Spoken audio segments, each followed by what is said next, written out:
Y a mí me da muchísimo, muchísimo gusto hacer contacto hasta Roma con el doctor Rodrigo Guerra, secretario del Pontificio Consejo para América Latina. Doctor, si tú eres el secretario y el nuevo Papa era el presidente, supongo que trabajaron muy, muy de cerca, doctor. Sí, para mi sorpresa, el día de ayer, estando en la Plaza de San Pedro y pensando si conocería yo, al menos a lo lejos, al nuevo Papa, resultó que no solamente lo conozco, sino que hemos trabajado codo a codo desde que llegó a Roma. Como te podrás imaginar, no salgo de mi asombro, es algo que me rebasa por completo. Por un lado, el haber colaborado con el Papa Francisco y ahora descubrir que la providencia me puso de secretario del actual Papa León XIV. Realmente es algo sorprendente, muy bello. La emoción que se sintió en la Plaza San Pedro fue inmensa. El estruendo de aplausos, de vivas, de coreo a su nombre, al nombre escogido como Papa León, retumbó en la plaza como nunca. Yo no había visto nada parecido en ningún video previo en otros momentos de elección pontificia. Y esto realmente muestra que hay un nuevo momento, una nueva época, con una nueva personalidad que seguramente continuará mucho del legado del Papa Francisco, con por supuesto, un plus que le da su propia historia y su propia formación. Doctor, déjame irme un poco al lado personal tuyo, cuando dijeron su nombre, porque además no se había mencionado para nada, quizá un poco por ahí en los últimos días, pero la verdad no se había mencionado, poco y pocos conocíamos de él. Así es. La verdad, la gran mayoría de los analistas hacían un razonamiento. Si el cónclave es breve, seguro será alguno de los grandes candidatos. Se mencionaba que si al cardenal filipino Tagle o al cardenal italiano Parolino o algún otro. Y si el cónclave se alargaba, se pensaba que aparecería el plan B, es decir, que aparecerían algunos otros nombres más secundarios, donde estaba el cardenal Aguiar de México, donde a lo mejor estaba el cardenal de Marsella o el cardenal Prevost, que aparecía pero muy tangencialmente. Yo al momento de oír cardenal Francis Robert Prevost, Dios santísimo, me di cuenta de que gracias a Dios una vez más se comprueba que los mejores vaticanólogos y expertos muchas veces se equivocan y que Dios tiene sorpresas. Muchas veces, Rápido los casi cardenales llegaron a siempre, un ¿no? consenso. Muchas veces, digo, casi Perdón. siempre. Sí, llegaron rápidamente a un consenso. Bien, yo estoy muy agradecido y muy contento de que hayan visto con buenos ojos a un cardenal discreto. No es de los cardenales que andaban en los reflectores dando conferencias o declaraciones. Discretísimo, caminando siempre solito por la calle. A veces nos lo encontrábamos mi esposa y yo aquí caminando por algún barrio cercano al Vaticano, de la manera más normal. Transmite mucha paz en su forma de ser. Es un hombre de gran tranquilidad interior y exterior, cosa que agradecemos los colaboradores. Hay cardenales un poco más estresaditos. Y él no, él al contrario es un hombre de mucha paz, muy firme, muy claro, muy valiente, pero no de esa valentía fanfarrona, sino de esa valentía llena de serenidad hace del trabajo con él algo muy grato, realmente algo muy, muy grato. ¿Cuánto tiempo llevaba en el Vaticano? ¿Casi 3 años? No más, no mucho más, Sí, ¿no? Un poco más. 2 años hace 2 años fue nombrado prefecto. Él ya había vivido en Roma como superior general de los agustinos, había tenido la no fácil tarea de tener viva la relación con todos los dicasterios de la curia romana desde el ángulo como superior de los agustinos. No es lo mismo, por supuesto, porque quien llega a Roma para mantener relaciones con el Vaticano vive las cosas por fuera, a fin de cuentas, mientras que como prefecto, que es la responsabilidad que él asumió hace 2 años, él empezó a vivir por dentro la agenda vaticana, los tiempos, los protocolos, me atrevo a decir las leyes escritas y las no escritas, sobre todo estas últimas son muy importantes para aprender y no son fáciles de decodificar. Y lo aprendió muy rápido y me doy cuenta con gran alegría que la inmensa mayoría de los cardenales lo empezaron a apreciar por esa capacidad de aprender, de escuchar, suele escuchar mucho, y de resolver muy ejecutivamente. Puedo decir que tiene lo mejor de la cultura norteamericana en términos de eficacia y de realización, pero con la paz interior que dan muy probablemente el contacto con los pueblos indígenas peruanos.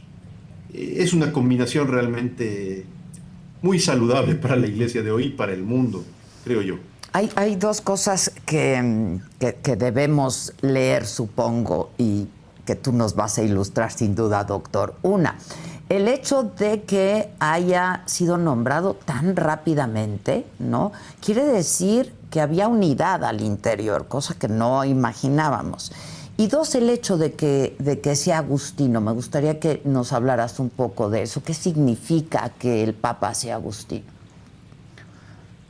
Sí, respecto de lo primero, claro, parece ser que había tensiones, había preocupaciones al interior del cónclave. Yo traté de comunicar a todos los medios que hicieron favor de acercarse con su servidor que lo que reflejaban algunos análisis de una alta polarización no era el caso, porque las voces extremas eran muy pequeñitas cuantitativamente. Realmente la discusión iba a ser dentro de el grupo muy amplio de personas que deseaban una continuidad creativa del Papa Francisco y que tendrían que ponerse de acuerdo en el hombre más idóneo. Y a lo mejor eso podría haber alargado el cónclave, al menos en mi opinión. Sin embargo, el descubrir que tan rápido giraron la cabeza, no a las personas que estaban debajo de los grandes reflectores, sino a mi querido jefe, el cardenal Robert Prevost, me deja muy contento porque habla de una cierta salud. Quiere decir que esos titulares que en algunos periódicos aparecieron de iglesia dividida, iglesia fracturada, no son exactos. Sí hay tendencias, sí hay diversidad de sensibilidades, como las hay en cualquier sociedad, pero hay un afecto y había un deseo de encontrar a un hombre de conciliación, de tender puentes, que crea, no de palabras, sino realmente en los hechos, en la capacidad de tender puentes con todos, y ese hombre fue escogido en la persona del cardenal Prevost, hoy Papa León XIV. Yo en ese sentido estoy muy contento, muy agradecido que hayan tenido esa sensibilidad los cardenales, y yo espero que pronto el mundo entero, más allá de las cuestiones religiosas, aprecie que este son el tipo de hombres que tenemos que tener delante de nuestras instituciones, hombres que crean en el diálogo, hombres que no descalifiquen gratuitamente, hombres que valoren la pluralidad como una riqueza y no como un problema que hay que cargar lastimosamente.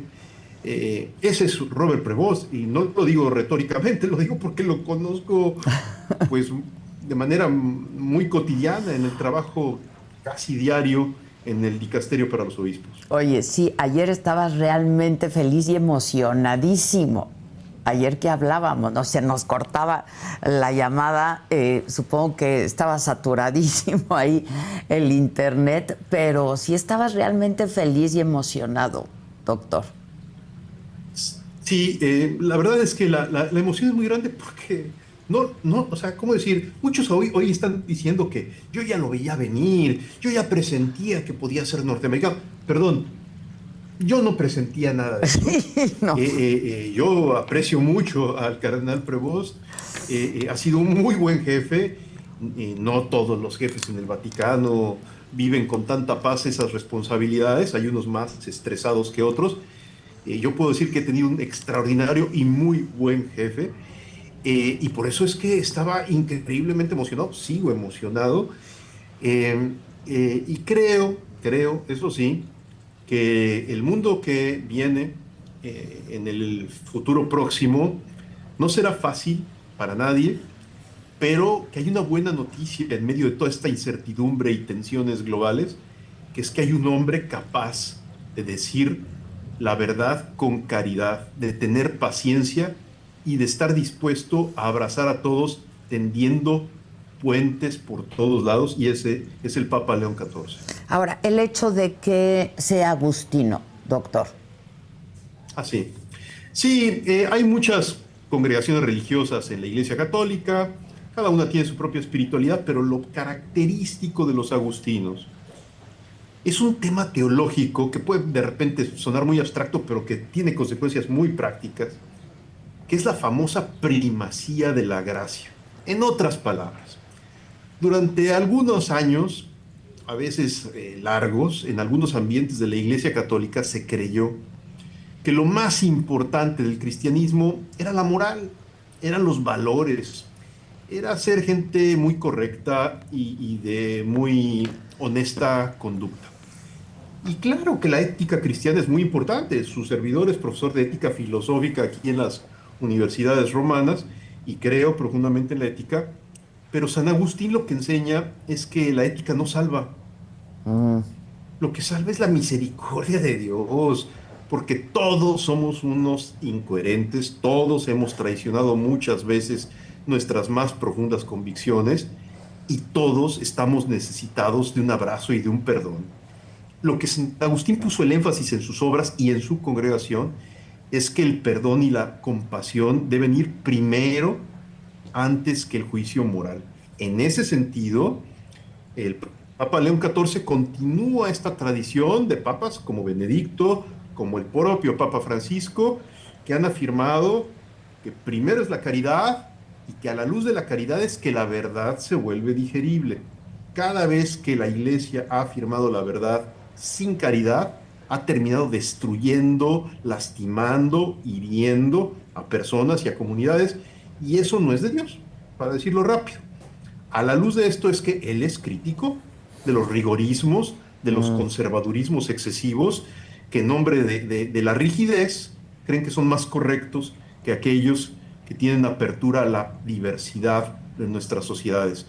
Él es crítico, pero su crítica no está acompañada de un deseo de ruptura o de venganza o de castigo, sino al contrario.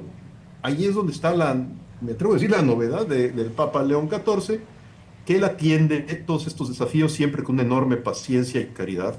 Y eso yo creo que va a marcar mucho de su pontificado, sabiendo que el escenario es complejo a nivel eclesial y social y mundial, como lo muestra pues simplemente el abrir cualquier periódico el día de hoy.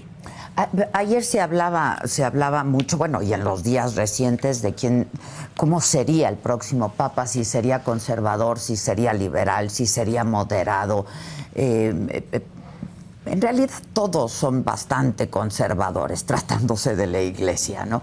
Pero ¿qué dirías? ¿Es moderado? ¿Es progresista? ¿Cómo lo calificarías, doctor?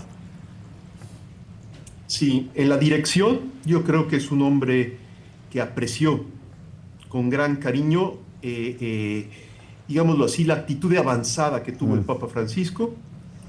En el método es moderado, es decir, irá seguramente poco a poco.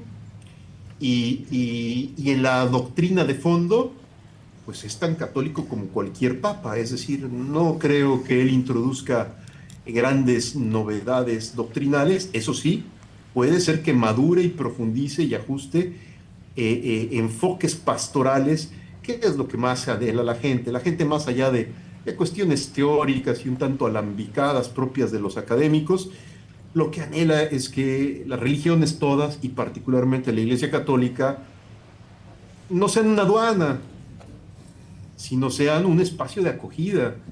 Lo que uno anhela cuando uno está herido, lastimado, indignado, con un problema, es encontrar un abrazo, no tanto un regaño. En ese sentido, el Papa León XIV yo creo que nos asegura un camino muy afortunado que continúa la renovación del Papa Francisco y que ayudará seguramente a que, como lo dijo también hoy en la homilía de esta mañana en la Capilla Sixtina, hoy hay una gran cantidad de personas no creyentes que consideran que el cristianismo es para personalidades débiles, para personalidades Sí. sentimentales, tal vez afectas a ciertos ritos piadosos.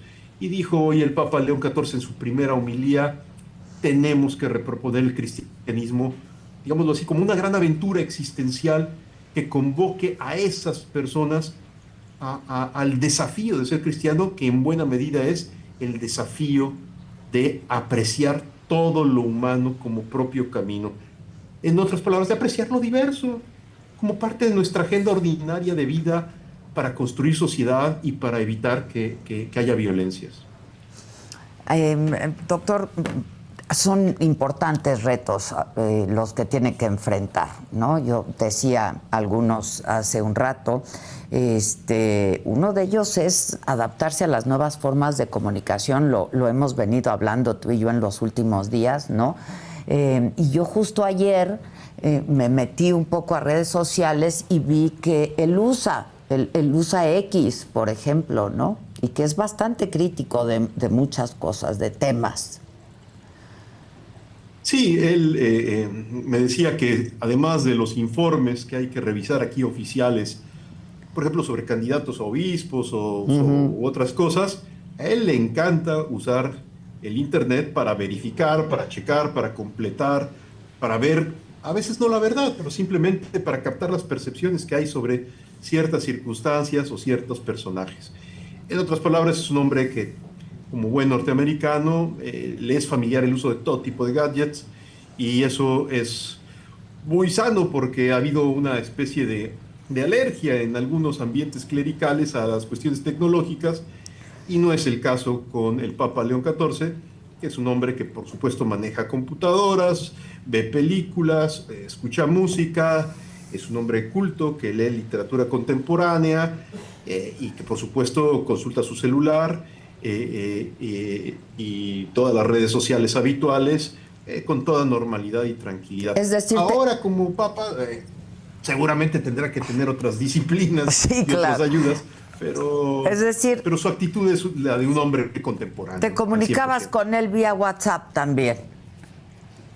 Sí, sí, sí. Con él, por ejemplo, había veces en que por las agendas, etcétera, él andaba en un ambiente, yo andaba en otro, teníamos que comunicarnos rapidísimo y pues por WhatsApp, por FaceTime, era la manera habitual de estar conviviendo y dándome indicaciones concretas. Es un hombre en ese sentido muy contemporáneo, muy ágil, no deja pasar más de unas cuantas horas en las que ya se está reportando y poniéndose en contacto. Yo creo que eso ahora lo tendrá que traducir al estilo de un pontífice que claro. ya no, seguramente no va a tener tanta facilidad para responder todos los WhatsApps del día. Me imagino el WhatsApp personal, cómo estará el día de hoy, ¿no? O sea, debe estar absolutamente rebasado. Pero es un hombre contemporáneo.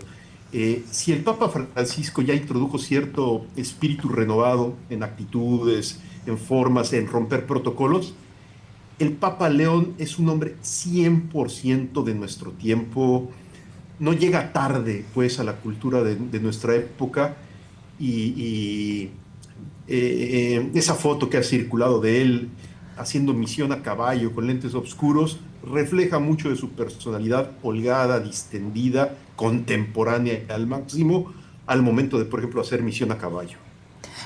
Bueno, ese es uno de los retos, ¿no? Las nuevas formas de comunicación, pero también un mundo polarizado, un mundo en el que hay varias guerras, doctor, ¿no? Y sobre todo, ¿cuánta será su apertura para verdaderamente incluir a las mujeres, por ejemplo, a las comunidades diversas?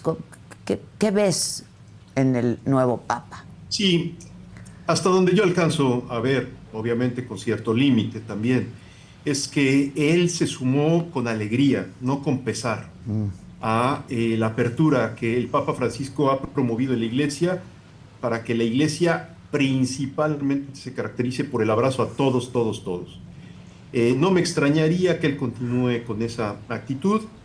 Por supuesto, no tengo una bola de cristal que me permita ver el futuro y menos sus decisiones personalísimas, pero quiero pensar que lo diverso y particularmente el tema de las mujeres, él es un hombre que ha convivido intensamente con mujeres laicas, casadas, no casadas, religiosas, creyentes, no creyentes.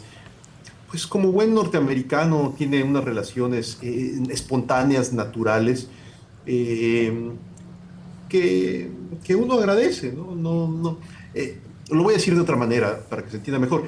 En algunos ambientes clericales se nota cuando a algunos clérigos les cuesta el trato, por ejemplo, con las mujeres, como que no saben muy bien cómo tratarlas.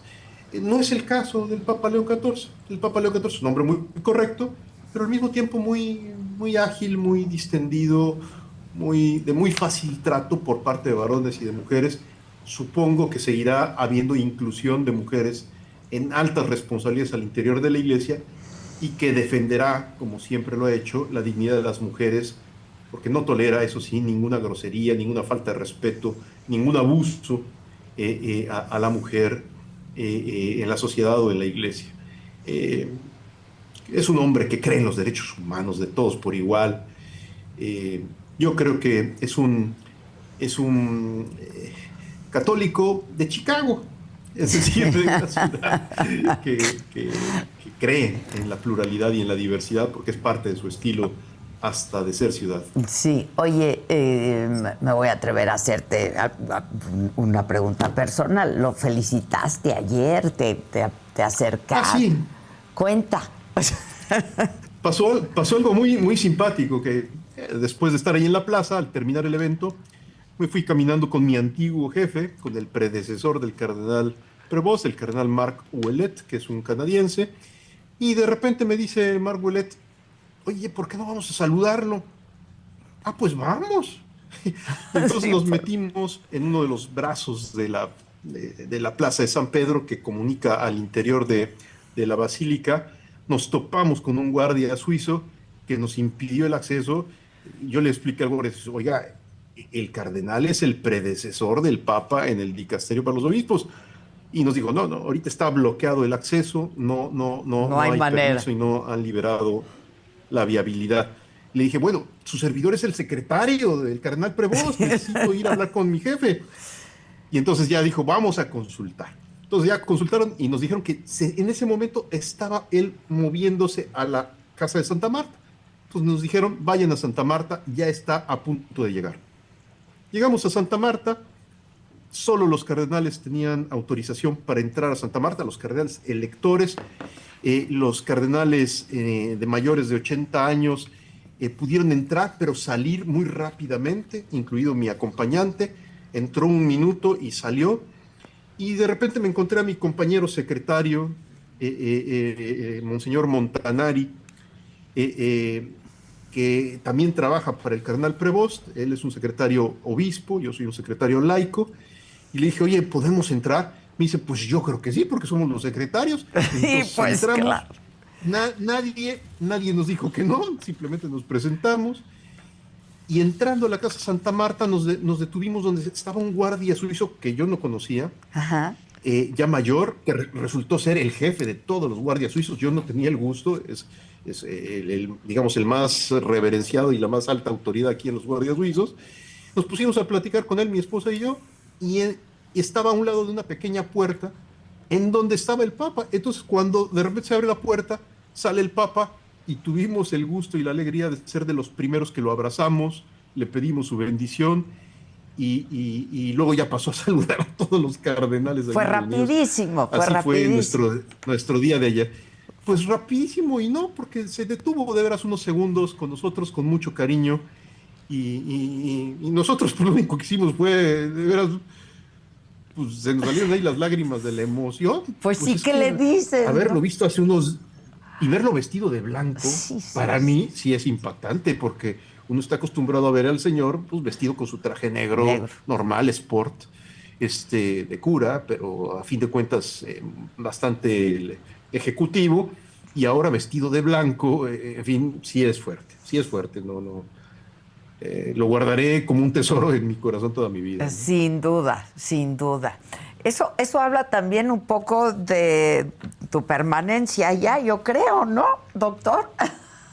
No, no, justo hace unas horas se acaba de dar a conocer un comunicado que dice así. Dice que todos los responsables, los prefectos de los dicasterios y los secretarios, estamos ratificados Hasta hasta que no haya otra determinación. Eso es muy importante porque cada papa tiene que hacer su propio de equipo. equipo.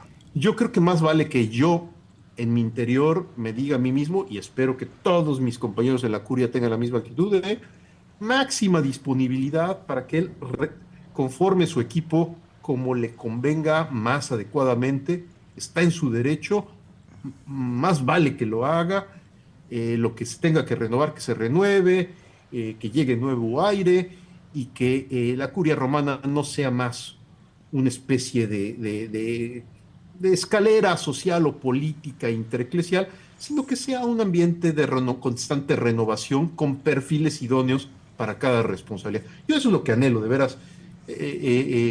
Si el Papa me mantiene o me cambia de posición o me da las gracias y me regreso a México, pues misión cumplida. Yo con verlo como Papa, yo me siento más que satisfecho y estoy feliz de haber podido colaborar con dos papas de manera muy estrecha, y pues como secretario, caray, jamás me lo imaginé. Sí, sí, la verdad que yo me podía imaginar. Luego que caí en la cuenta, dije, me puedo imaginar por qué está tan feliz y entusiasta, ¿no?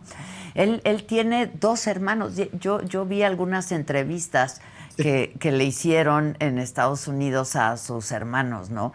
Y uno de ellos decía, es que desde que era niño decía que él iba a ser papa.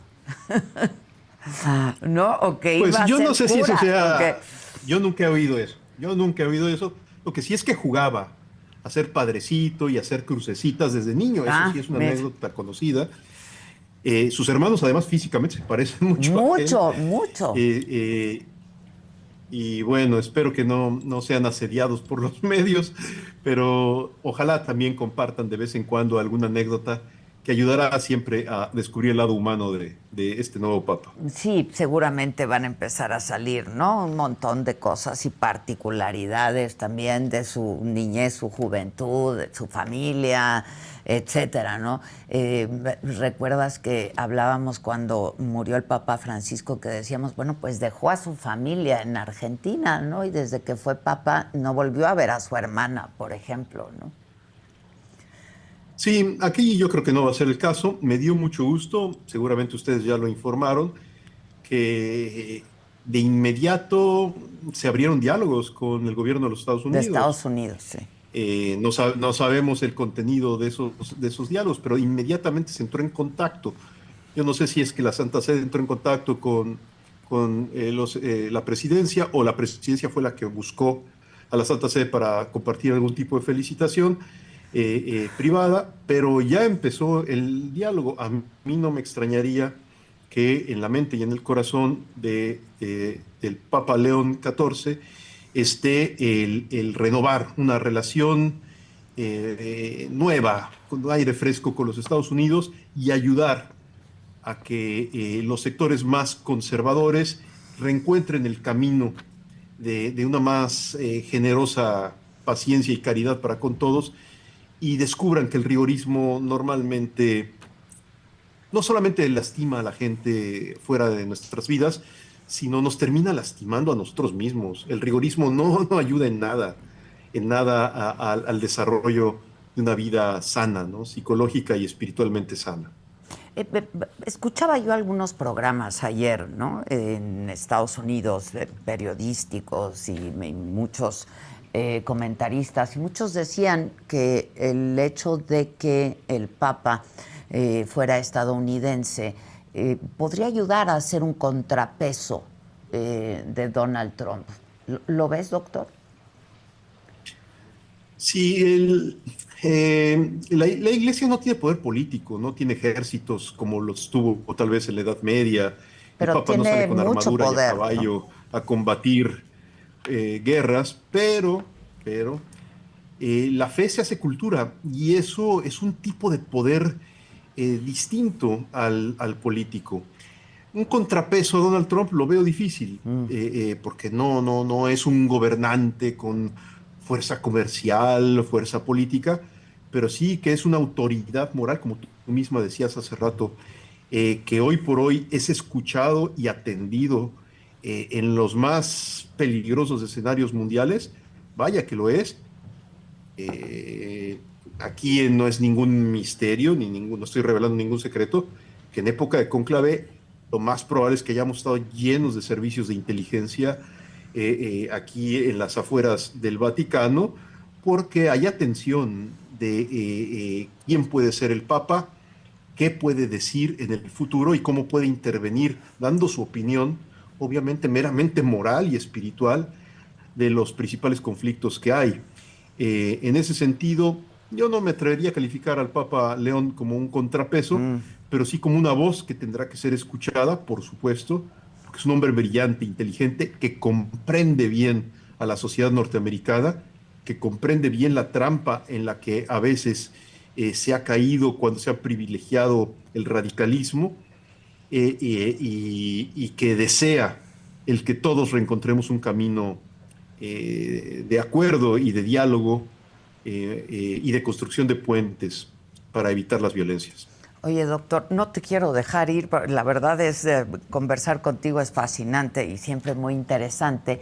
Me gustó mucho Al y contrario, de la... seguramente estarás de acuerdo conmigo y lo vas a compartir, su discurso inaugural, ¿no? Y el hecho de que también dirigiera unas palabras en español, porque él tiene la doble nacionalidad. Así es. Primero habló de la paz de una manera hermosísima, recordándonos que tanto en la tradición, no lo dijo así, pero el que sabe leer lo puede descubrir rápidamente, que tanto en la tradición judía como en la tradición cristiana, decir shalom, desear la paz para todos, es lo que hace Jesús resucitado y lo que hace la mejor espiritualidad judeocristiana siempre, desear la paz. Y luego habló en español, además en un español hermosísimo, que es este español muy parecido al nuestro, al mexicano, Sí, es la el español verdad, ¿eh? peruano, Sí, sí. eh, deseándole, compartiendo su gran cariño por su antigua diócesis en Chiclayo, Perú. Eh, Déjame decir, hacer un comentario. Buenos Aires es distinto a Chiclayo, Chiclayo es distinto a Buenos Aires. Los dos papas, Francisco y León, son latinoamericanos en cierto sentido, sí, pero el Papa León entiende Latinoamérica desde la vivencia por dentro de un pueblo mestizo con fuerte marca indígena. En otras palabras, conoce más una realidad como tal vez como la nuestra, como la mexicana también, en donde hay profundos mestizajes, no solo étnicos, sino culturales, lingüísticos, culinarios. En ese sentido, es todo un papa todavía más cercano a nosotros, todavía más cercano a nosotros los mexicanos, y yo creo que esto es una muy buena noticia, porque podrá haber una gran empatía, no solo con los obispos mexicanos, sino con todos nosotros, los cristianos de a pie, los no creyentes, pero que podemos estar confiados en que este Papa sabe a qué huelen, a cómo se ven las calles de nuestras ciudades latinoamericanas convencionales, ¿no? Eso es muy bueno, ¿no? Que el Papa sabe qué significa vivir en nuestras sociedades, a veces también muy heridas por la violencia. Yo le informé personalmente a él como mi jefe, como prefecto, de las violencias, por ejemplo, que vivimos en México, y realmente él ayudó muchísimo también con el Papa Francisco a explicarle que había que poner una especial atención en el escenario mexicano, por ejemplo. Una realidad, sí, claro, una realidad que entiende porque la vivió de alguna manera. Y el hecho de que venga de una ciudad como Chicago, el tema de la migración también, ¿no? Para un país como el nuestro, doctor. Sí, yo le informé hace como un año, poco antes de diciembre de hace un año, o sea, no este último diciembre, sino el anterior, cómo habían llegado una gran cantidad de venezolanos a Chicago y que no habían sido rápidamente acogidos por la iglesia y venía el invierno. Entonces yo le comenté al cardenal Prevost que había que estar preocupados porque mucha gente podía morir en la calle. Chicago es la ciudad ventosa, le dicen en inglés, la ciudad de los vientos. El invierno es muy cruel. Muy Si cruel. la gente duerme, pernocta en las calles, fácilmente puede morir. Venezolanos recién llegados a las calles de Chicago, Dios mío, con niños, con familia. Y él se preocupó y habló con el Papa Francisco para compartirle su preocupación por la situación de los migrantes, sobre todo los más indefensos, en ciudades como Chicago y otras de los Estados Unidos. Yo creo que es un hombre en ese sentido que va a ser también una buena noticia para todo el tema migratorio mundial y particularmente latinoamericano. No, no me preguntes por qué, pero bueno, pues el tema es el nuevo Papa, por supuesto, ¿no? Y muchos han coincidido en que, al menos en su semblante, recuerda mucho a Juan Pablo II. Pues tiene una sonrisa muy peculiar, Sí, sí, de mucha paz, muy que linda también a mí a veces me sonrisa, ¿no? recuerda a Juan Pablo II. Sí, así es, ¿A ti también? así es. Sí, sí, sobre todo ahora que ya lo vi vestido de blanco. Sí, Sinceramente, claro. vestido de blanco, algo pasó, porque sí noto el impacto para mí fue muy fuerte. Es que todo el simbolismo, el contenido que tiene, el que ese hombre ahora no es un obispo, que ya era algo importante, sino es el sucesor de Pedro, en el que en sus hombros está la responsabilidad de ser una buena noticia, no una maldición, sino una buena noticia para todos. Sí impone. Eso significa el blanco, ¿no? Que su actitud va a ser recta y que tiene como responsabilidad ser testigo de algo más grande que él, por supuesto. Y él sí traía, no sé si lo leas como un mensaje, no, no solamente venía de blanco, sí traía la ropa tradicional que Francisco no llevó. Sí, a mí me gusta porque él es buenísimo para hacer este tipo de juegos equilibrantes, llamémosle Ujú. así. Salió con esta vestimenta un poco roja que se coloca en los hombros. En el momento en que dice que hay indulgencia plenaria para todos los que reciban la bendición, es decir, que todos los pecados y sus posibles penas en el purgatorio son perdonados para el que reciba la bendición en ese momento, lo dijo en latín, manda un mensaje de aprecio, por supuesto, a los que aprecian las formas muy tradicionales, pero al mismo tiempo dijo que va a seguir construyendo puentes y le agradeció varias veces al Papa Francisco su legado. Ese mensaje de aprecio a ciertas formas tradicionales y al mismo tiempo avanzar machaconamente en una apertura a todos, todos, todos, yo creo que puede ser muy saludable para sanar heridas, para caminar más unidos y para que nadie se sienta excluido. ¿Ya se sabe dónde va a vivir? ¿Va a volver al Palacio Apostólico? Hasta donde yo sé, no ha tomado él esa decisión. Él es religioso. Los religiosos suelen vivir en comunidad. No me extrañaría que continúe viviendo en Santa En Marta. Santa Marta. Yo, habiendo conocido al Papa Francisco, me doy cuenta que sí es necesario que tengan cierta privacidad mayor que la que brinda Santa Marta. Ojalá tenga dos habitaciones, una en Santa Marta y otra en algún otro rinconcito del Vaticano, porque a veces un papa excesivamente expuesto, yo lo veo en términos simplemente de trabajo, no es lo más idóneo. Sí, Es claro. bueno que tenga su lugar para que ahí tenga su hogar, pues como cualquiera de nosotros pues desea tener su propio espacio, su propia cuevita donde poder descansar y reposar y a lo mejor recibir alguna que otra amistad muy en privado.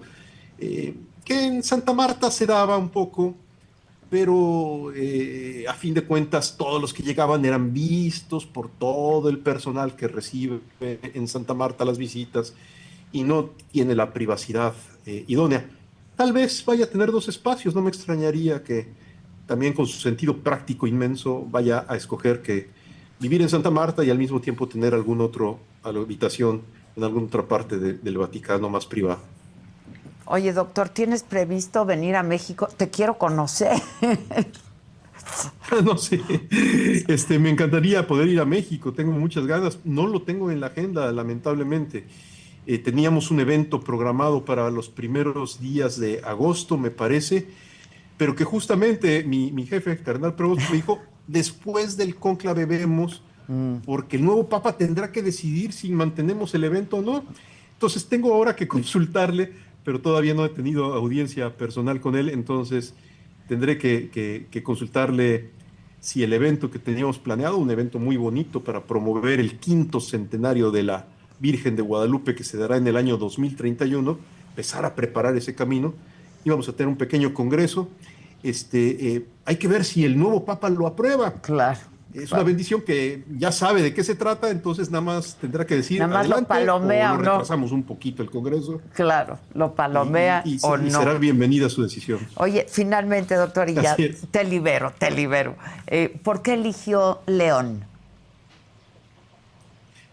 Creo que todavía él tendrá que explicar un poco. Es que no se ha dicho. Por una parte, es un nombre que en la iglesia se ha usado muchas veces. El primer Papa León, León Magno, fue muy importante en la historia de la iglesia. Un papa brillante teológicamente, brillante y valiente pastoralmente, y al grado que se le llamó Magno. Luego, León XIII es enorme. A veces a algunos se nos olvida, pero León XIII es el papa que inicia formalmente las encíclicas sociales, lo que se llama la doctrina social de la Iglesia, con la publicación de la Rerum Novarum, que es la encíclica que defiende a capa y espada el derecho de los trabajadores. En épocas en las que los socialismos, particularmente el socialismo marxista, a finales del siglo XIX, comenzaba a hablar de los derechos de los trabajadores, aparece un discurso diverso al marxista que invita a que los trabajadores se organicen y hagan sindicatos, que es la encíclica Rerum Novarum. En México, esto también a veces se ha olvidado, en México los obispos de esa época no recibieron con demasiado gusto la encíclica, pero sí el bajo clero, los párrocos de los pueblos y de las colonias normales en la Ciudad de México, en Guadalajara, recibieron esa encíclica con mucho gusto, empezaron a animar a los trabajadores a que se organizaran, y de ahí nacieron buena parte de los actuales sindicatos mexicanos. Los mexicanos nacieron a impulsos de las parroquias y de los párrocos que, leyendo al Papa, veían, es que el Papa nos pide organizar a los trabajadores. La casa Lombardo Toledano y cierto sindicalismo de izquierda mexicano se construye sobre la labor de los párrocos. Y eso pues, es algo muy bonito, porque en México hubo un aprecio muy grande a León XIII a nivel popular y de bajo clero. Y hoy vamos a tener a León XIV, que posiblemente ha escogido ese nombre pues, para honrar la memoria de estos papas, sobre todo León XIII, y por lo tanto pondrá en el centro la cuestión social, como lo hizo León XIII valientemente a finales del siglo XIX. Doctor, te agradezco mucho, te abrazo, te felicito. Seguramente estabas conmovido hasta la lágrima, igual que el nuevo Papa, porque se le vio súper conmovido. Y yo decía, bueno, el peso de la responsabilidad y el asombro, pues no es para menos, ¿no? Estaba muy conmovido y sigo conmovido. Espero que no perder esa conmoción, no normalizar el que estamos viendo en primer plano un momento clave de la historia, sí, y una voz necesaria para nuestro planeta.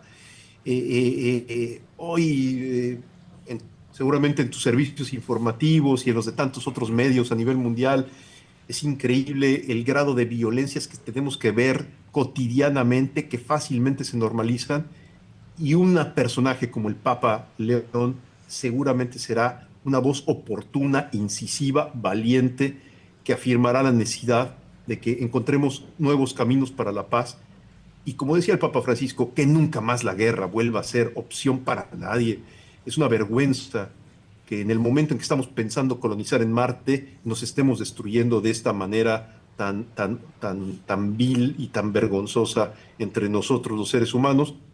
También lo digo por México, en donde estas violencias son del todo lamentables y tenemos que superarlas a como dé lugar.